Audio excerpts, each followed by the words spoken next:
बहुत बहुत स्वागत है आज के सत्र में आप सभी का। आज इस सत्र में मैं चंद पंक्तियां लेकर के आपके समक्ष प्रस्तुत हुई हूं। शीर्षक है संस्कृति रक्षण।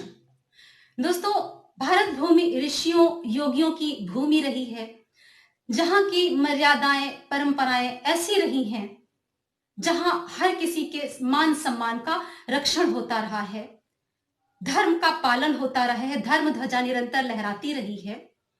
किंतु आज के समय में हत्या बलात्कार जैसी घटनाएं दिन पर दिन बढ़ती चली जा रही हैं। इन पंक्तियों के माध्यम से हम एक बार चिंतन करते हैं कि आखिर इस प्रकार की घटनाएं क्यों निरंतर बढ़ रही हैं और ऐसा क्या करें हम कि इन घटनाओं पर नियंत्रण प्राप्त करके एक समृद्ध राष्ट्र का निर्माण कर पाए, उत्कृष्ट नागरिक का निर्माण कर पाए। विलंब न करते हुए आइए श्रवण करते हैं, मनन करते हैं ये पंक्तियां।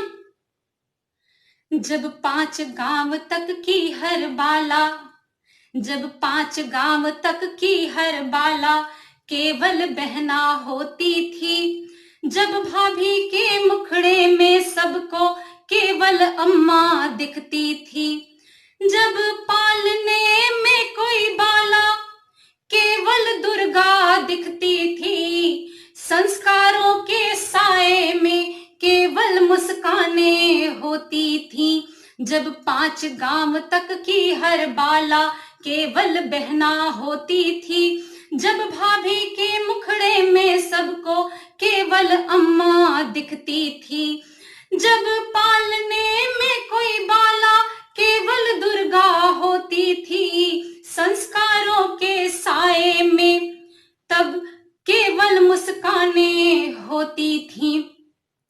आर्यावर्त की आदिम संस्कृति, आर्यावर्त की आदिम संस्कृति को जब हमने भुला दिया, अमृत के प्याले को तजकर होठों पर रख सुरा लिया। आर्यावर्त की आदिम संस्कृति को जब हमने भुला दिया, अमृत के प्याले को तजकर होठों पर रख सुरा लिया। शील चरित्र प्रज्ञा विवेक तज, शील चरित्र प्रज्ञा विवेक तज, बने हैं दानव अनुगामी, घर की बाला पर आसक्त बने निकृष्ट दुराचारी।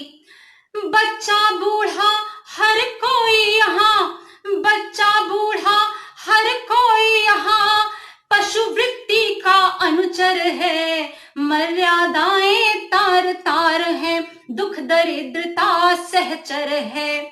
बचा सकोगे मानवता को, बचा सकोगे मानवता को यदि तुम वापस लौट सको, योगेश्वर की धरा को फिर से योग से यदि तुम सजा सको, योगेश्वर की धरा को यदि तुम योग से फिर से सजा सको।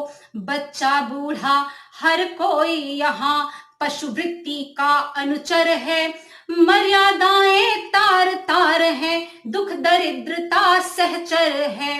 बचा सकोगे मानवता को यदि तुम वापस लौट सको, योगेश्वर की धरा को फिर से योग से यदि तुम सजा सको। जब 5 गांव तक हर एक बाला केवल बहना होती थी, जब भाभी के मुखड़े में सबको केवल अम्मा दिखती थी, जब पालने में हर एक बाला केवल दुर्गा होती थी, संस्कारों के साए में केवल मुस्कानें होती थी। तो आइए प्रण करें, प्रतिज्ञा करें कि योग के माध्यम से, तप के माध्यम से हम पुनः अपने तन और मन को इस प्रकार शुद्ध करें कि एक उत्कृष्ट नागरिक का निर्माण हो। हम इस प्रकार का एक राष्ट्र निर्माण करें जहां हर किसी के चेहरे पर, हर किसी के हृदय में सिर्फ मुस्कान हो, हर व्यक्ति आह्लादित हो। और इसका एकमात्र माध्यम, अगर सशक्त माध्यम दिखाई पड़ता है मुझे, तो वह योग ही है, जो कि एक 2 धारी तलवार की भांति है, जो स्वयं को भी मजबूत करता है और दूसरों को भी मजबूत बनने की प्रेरणा देता है। जब बालक और बालिका दोनों ही तन और मन से शुद्ध होंगे, मजबूत होंगे, स्वस्थ होंगे, तो निसंदेह उत्कृष्ट नागरिक और उत्कृष्ट राष्ट्र का निर्माण होगा। जय हिंद, जय भारत।